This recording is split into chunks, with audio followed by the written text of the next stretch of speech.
Good evening, folks, and I welcome you to an evening of book and talk. I'm Fazmin Imamuddin, and I will be your moderator for the evening. I'd like to thank everyone joining in for this session of The Flip Side, brought to you by Pick a Book. For those of you who may be joining us for the first time, I take immense pleasure in officially introducing you to this concept we call Pick a Book, an incredible initiative that was launched with the aim of igniting the love and passion for reading. As the name suggests, it's a club where readers can select a book, read and research, and present the insights of the book for an audience. The writer only starts a book, a reader finishes it. At PAB, the reader completes the birth of a book. Here, we not only instill the habit of reading, but it also helps to set forth a wealth of knowledge while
first we have Dilan Vijayaratna.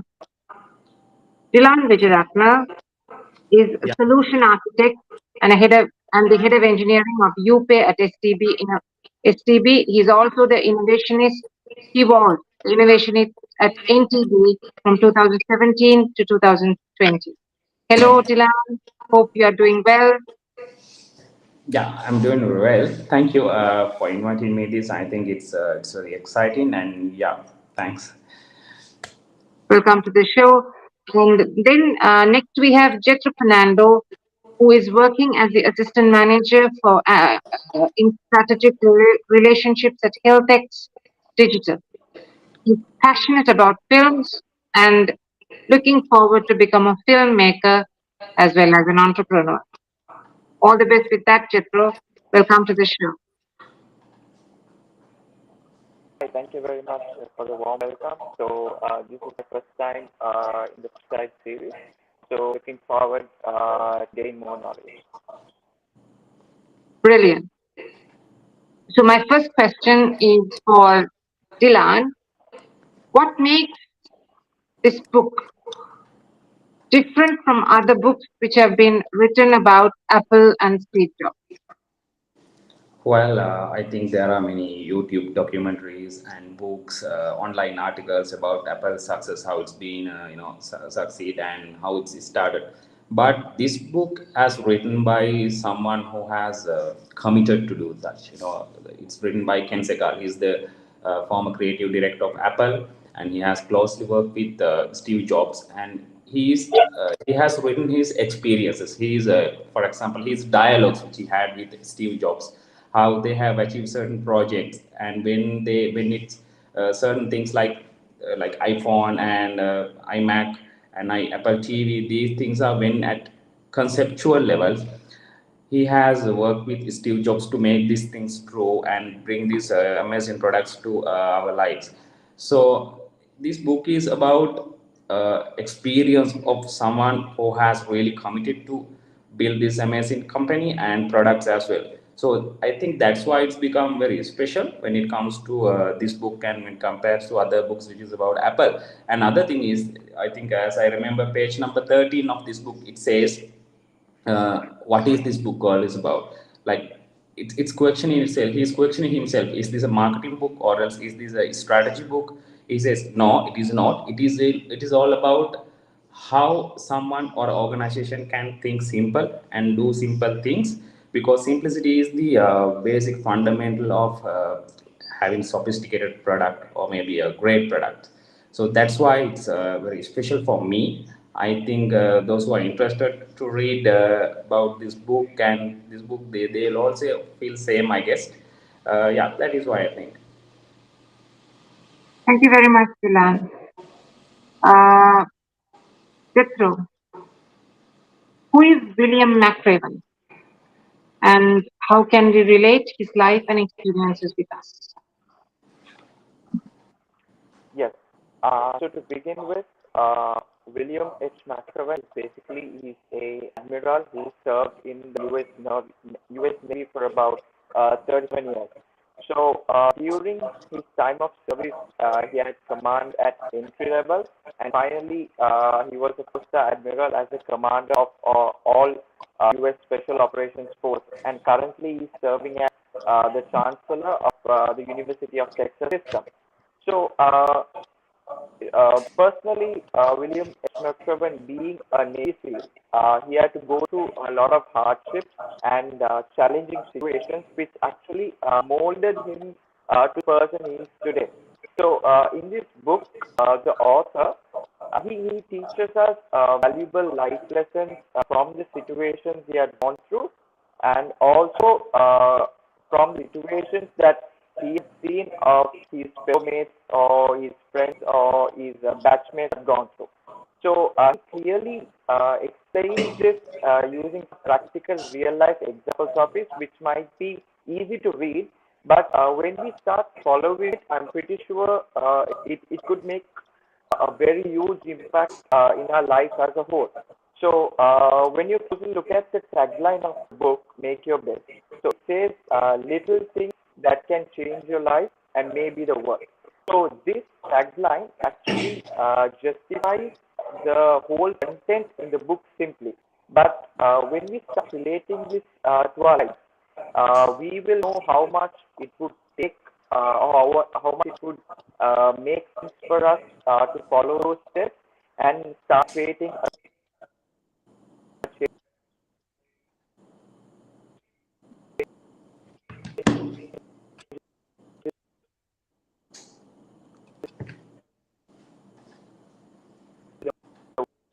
world.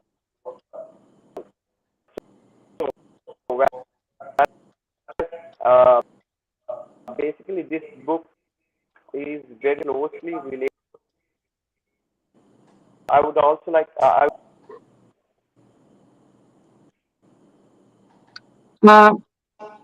Jethro, I couldn't hear the last part of what you said, but I hope the others did.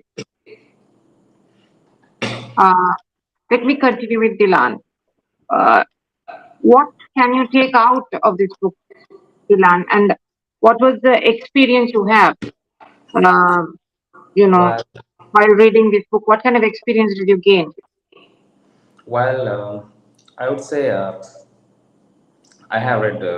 I'm mostly reading like sometimes political books and marketing books, strategy, and various other books. I don't have any extreme preferences sorry, for books, basically, but I do.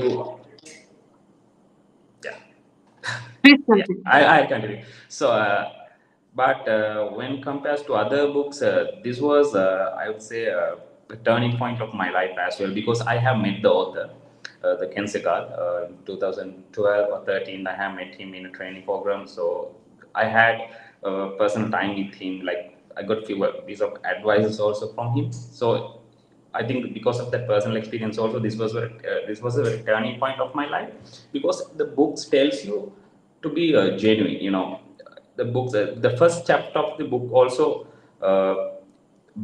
like broadly truthfulness broadly, like if you don't like something, you have to tell you don't like it. If you like it, you have to tell you like it. no matter what other people think. It's that is the ignition, and that is the key kick off, I would say, kick off to become simple.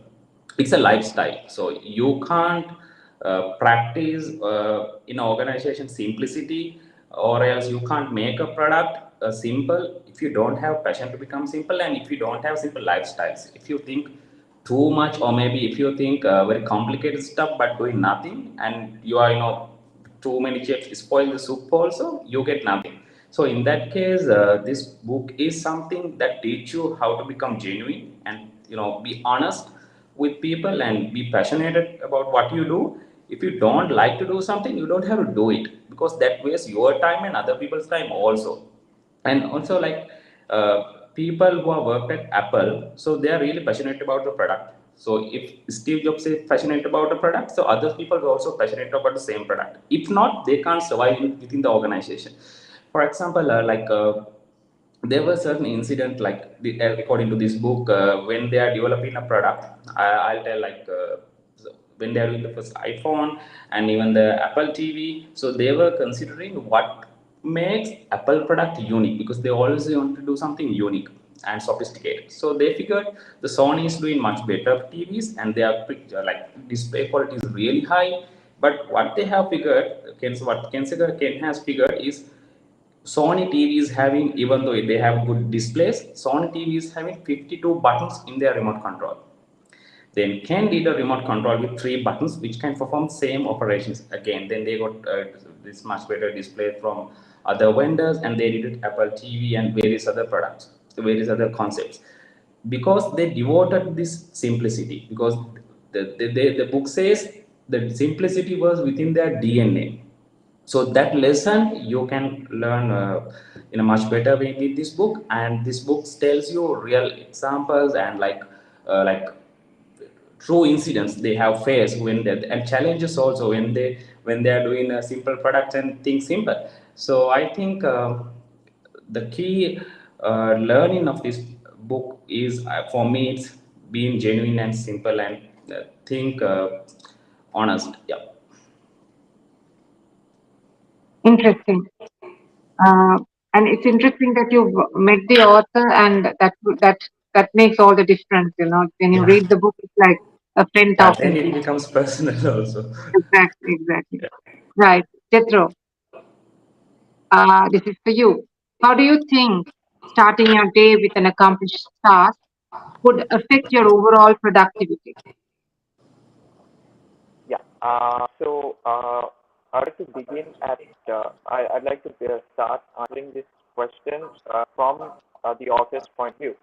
So, when it comes to a life of a Navy SEAL, the first and foremost thing that they have to do as they wake up is they have to make their bed. I know it's a simple task, but it was a mundane task that they had to do each and every time. So every morning, these Navy SEAL, they wake up and they have to make sure that their bed is perfectly made. That is, for example, the corners have to be perfectly folded and the pillows have to be kept on the correct side. So it was very the officials, they look into every tiny detail when it comes to making their bed in the morning. So when I was reading this, when I was thinking what kind of a psychological factor was behind this act. So I started reading further and I found out the answer for that. So the author, being a Navy SEAL himself, uh, once he got badly injured during a war, so he had to spend a long time in hospital bed. So he wasn't able to get up, or he wasn't able to walk much. So he wasn't able to do anything much. So he had to spend a lot of time laying on his hospital bed. So when the time came for him to be discharged, so as he woke up and stepped out of the bed, the first thing that he did was that he made the bed. So what actually the author tries to convey through this is that by the time, as soon as he made his hospital bed, as soon as he folded everything and kept everything in order, he got that feeling within himself that he had overcome the injuries in the past. So it was not just about the physical injuries, it was also about his mental injuries that he had gone through the past few months while he was lying in the hospital bed. So as soon as he made the bed, as soon as he got up, it actually gave him the feeling that he had accomplished something very personal, and he has actually overcome a weakness that he had been facing throughout a very long period of time. So in the same way, when we relate it to our lives firstly, like just to connect it with the answer that I gave to the previous question, just closely relate to the butterfly effect. Especially the place where I work in, we believe a lot in butterfly effect, where small things can create a huge impact. So by starting your day doing this small thing, which is making your bed as soon as you wake up, you start your day with a accomplished task. You actually you can tick off the first task on the checklist. So you are successfully starting your day by completing the first thing in checklist. So by doing this, you are mentally prepared to do the rest of your checklist going forward to the rest in the rest of your day. So it's not just about trying to having a complete accomplished feeling within you, but it's also about tiny personal things it could relate to. Like for example, for me personally, my mother is a housewife, so she takes care of all the things in the house. So if I could arrange my day in the morning, if I could, wash my plates after I have my lunch or dinner, if I could fold my own clothes, if I could do tiny little things, uh, by the end of the day or by the end of 1 week or by the end of a month, a huge impact would be made in my mother's work schedule. So I'm basically doing almost quarter of the work that she has been doing for a month by completing her own tasks for the day. So, just answering the question, so this is also an accomplishment, or this is also a complete feeling that I personally get when I do small things in my life in the run.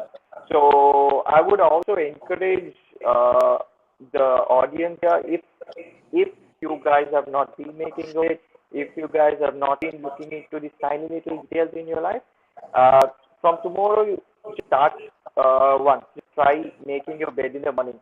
It does not only gives you, it also helps you to boost your creativity on how much differently you can, make your bed in different days.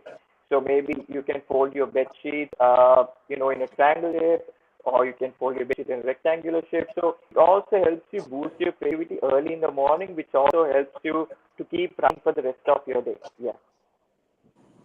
Brilliant, Jethro. I'd like to add to what you said. If you can make your bed early in the morning because your your bed is out of clutter, and then you come back to a room or house that is with a bed that is clean.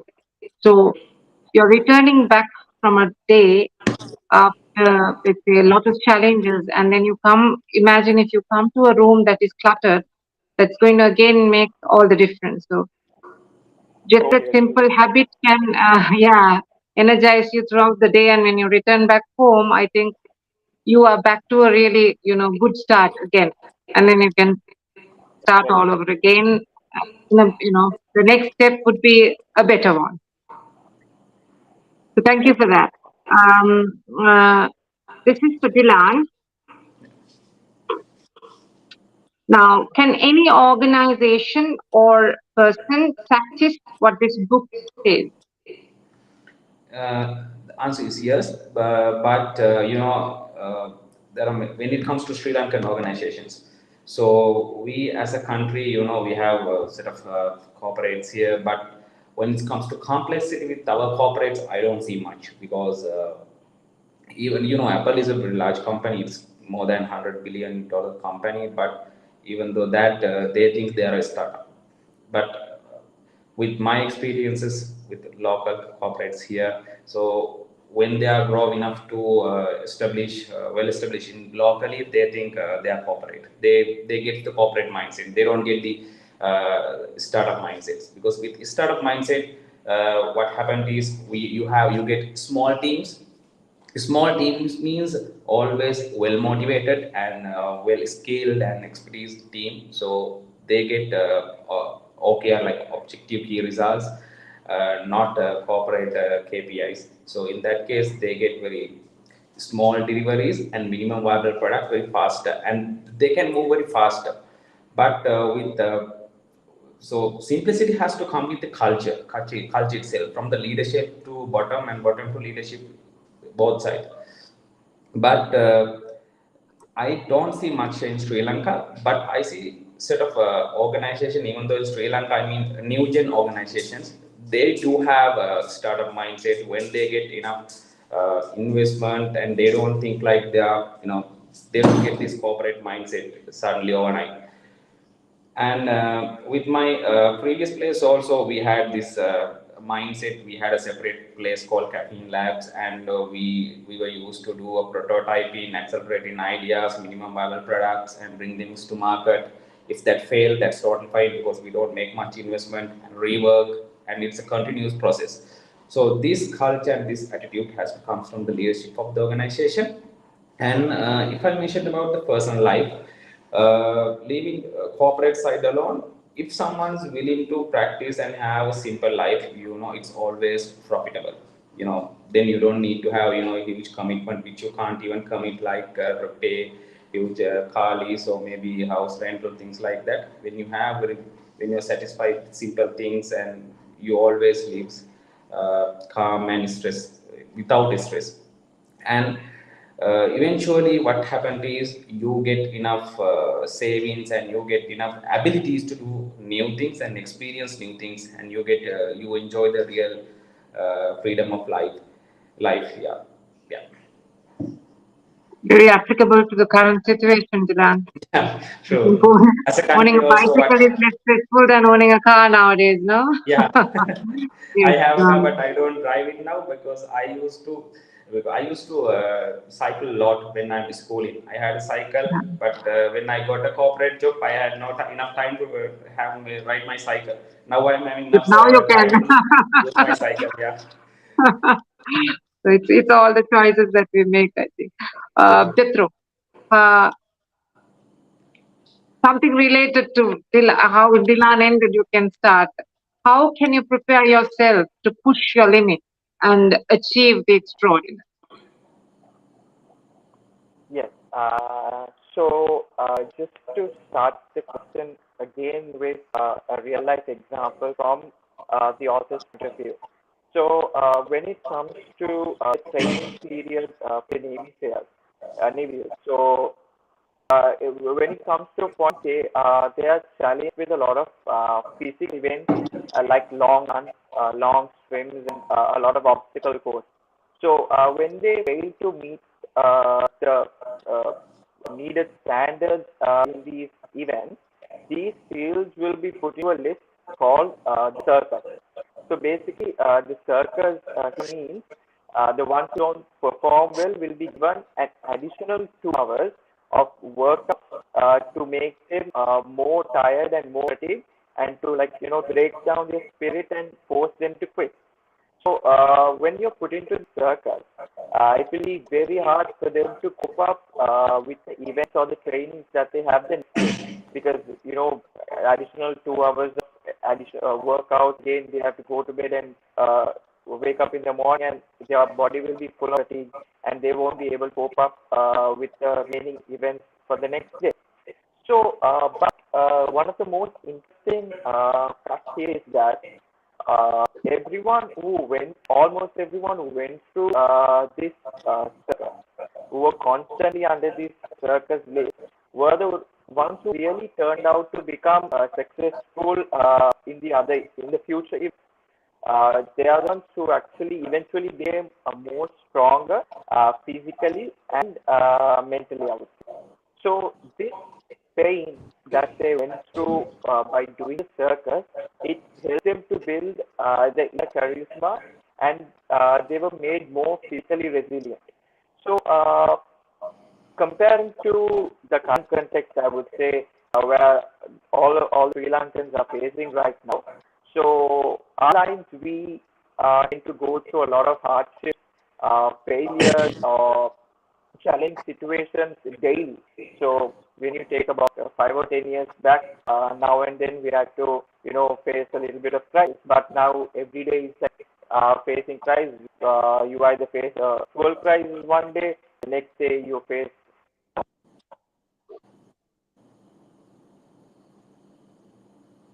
Cannot hear Jethro.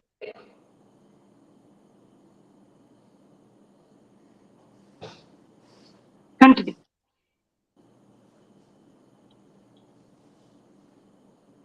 Jethro?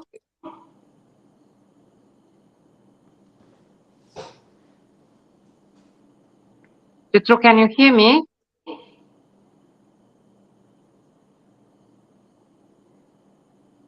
I think Jethro is having a technical glitch. So I'll we'll continue with Dilan. Dilan, uh, from this book, what is the most important thing you can point out? And also, since you have met the author personally, like since you have met him, personal connection with him, I would also like to know one important thing about the author as well. Yeah. Okay. Then I'll tell something. The author's experience with Steve. So he was assigned to do a campaign. I think he was doing few campaigns like Think Simple and the Crazy One. This campaign done by him. So when they want to do a campaign, so Ken has prepared two proposals. I mean, two options, option one and option B, let's say. So he has proposed option one, and this is the one, option one. If you do this, you will get this, and this is the cost. And he has proposed option B also with another set of characteristics. Then Steve has refused both of them, saying none of them gonna work with me. And he has called very broadly, and he says those words he can't even tell. He was a very aggressive person at that time, and normally he's a very aggressive person. Then he really got fed up with Steve and the company as well because of the words that he got from Steve's mouth. Then he has replied to say, Steve, I thought this would be good enough to propose you and these two options. Then Steve has replied saying, good enough is not enough at Tapper. So you have to be precise. What is your campaign is going to be? What is your idea is going to be? If you bring two options, that means you haven't worked with one properly. You haven't worked with the one with the right attention and intention. That gives signals like the learning outcome that I can take out is, if you really want something to achieve, you have to achieve it. You don't have to find alternatives or go and ask someone else, or maybe find shortcuts to do such. So if you have precise something, you have to do it. So the moment you give up, the time you are failing. So you have to keep trying.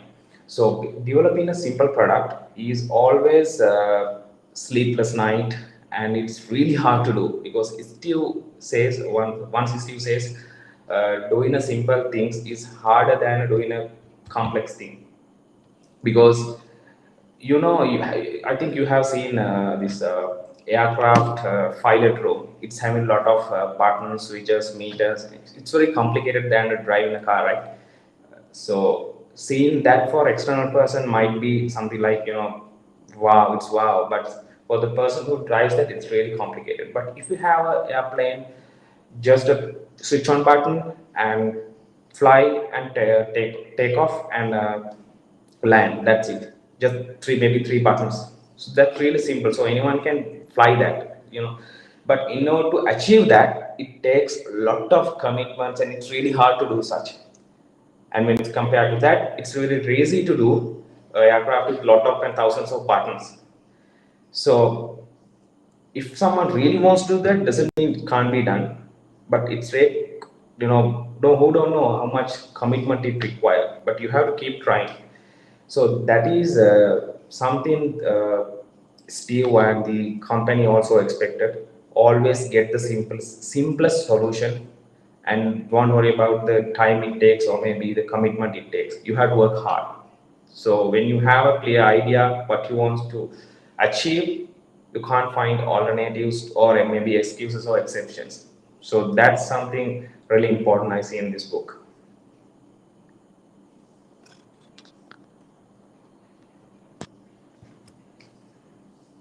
Yeah, you're there. I think I lost you.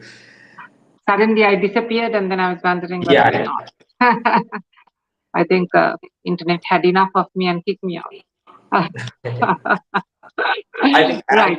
I think you got most of the part what I said. Like, Yes, I did. I was listening to you. I was listening to you, although I wasn't there. Right. Jethro's back. So, Jethro, you're back, and I'm going to attack you with another question. Are you ready? me. Jethro, can you hear me? Right. Have you ever thought of giving up based on what's happening in your external environment?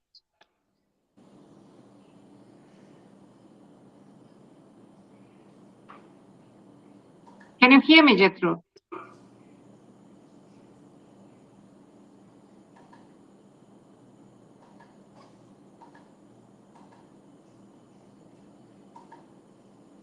Hello? I do not think Jethro can hear me, Dilan. I think so. I don't see him either. Yeah.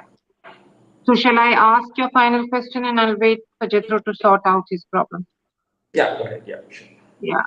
What are the key learning outcomes from the book, Dilan? Yeah, it's very simple. Then again, it's being simple is complicated. Being complicated is really simple. So that's the key learning outcome you can have from this book. That's what I want to tell as the answer. But I think we have to wait till Chitru comes. Yeah.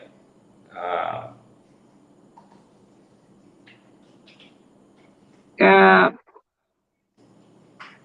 Do you want to continue, Dilan, or are you done? yeah, it's for me. It's a simple answer. The two lines. Yes. But Just as what the book says, be simple. yeah, just be simple and very straightforward answer. Yes. Yeah. Yeah. So I I think listen. being simple is very complicated and it's difficult. Yeah, it is. It is because when you become really genuine and simple, some people might get misunderstand you. When you say something straightforward, they think sometimes you are not, you are very inhuman and you are not even having empathy. But being simple reduce a lot of problems. Sometimes when other people know really genuine and you speak truth only, eventually they realize you and they understand you. Like I remember the last session that I had with Pep also, they ask if someone asks my MacBook, will I give? So I won't give.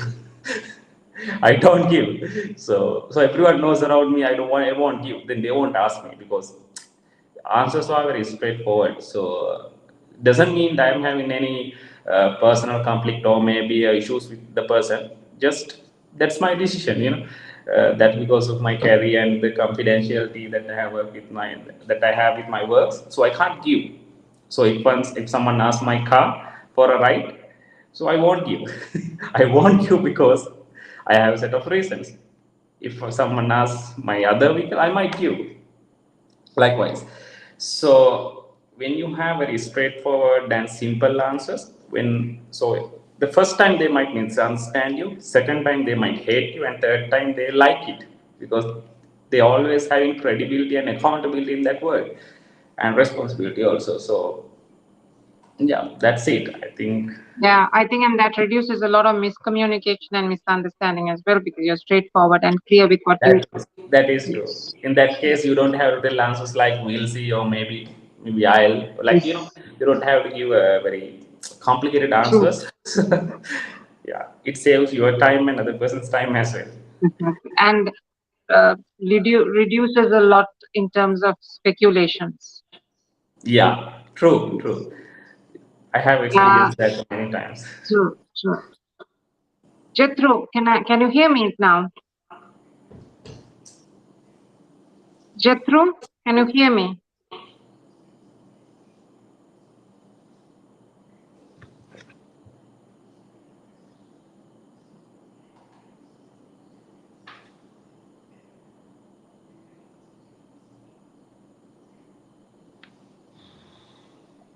Hello, Jethro, can you hear me?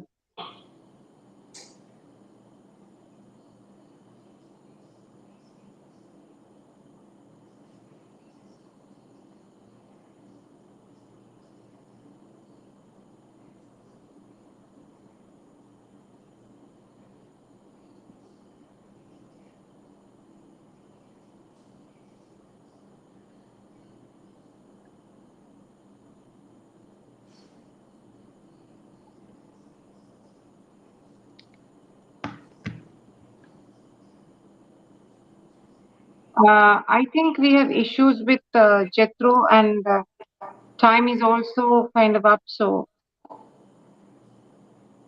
it's rather unfortunate. But I think we have come to the end of another interesting flip side. And from whatever the little that Jethro shared, I think we learned quite a lot. Dilan, you had a lot to say and very interesting. And thank you very much for that. Welcome. Thanks.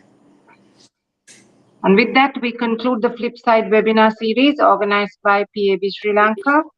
And as you know, PAB Sri Lanka, the vision is to change the participants' sense of self through the wonders of literature, and they inspire change. And I think from this episode, we were able to inspire change.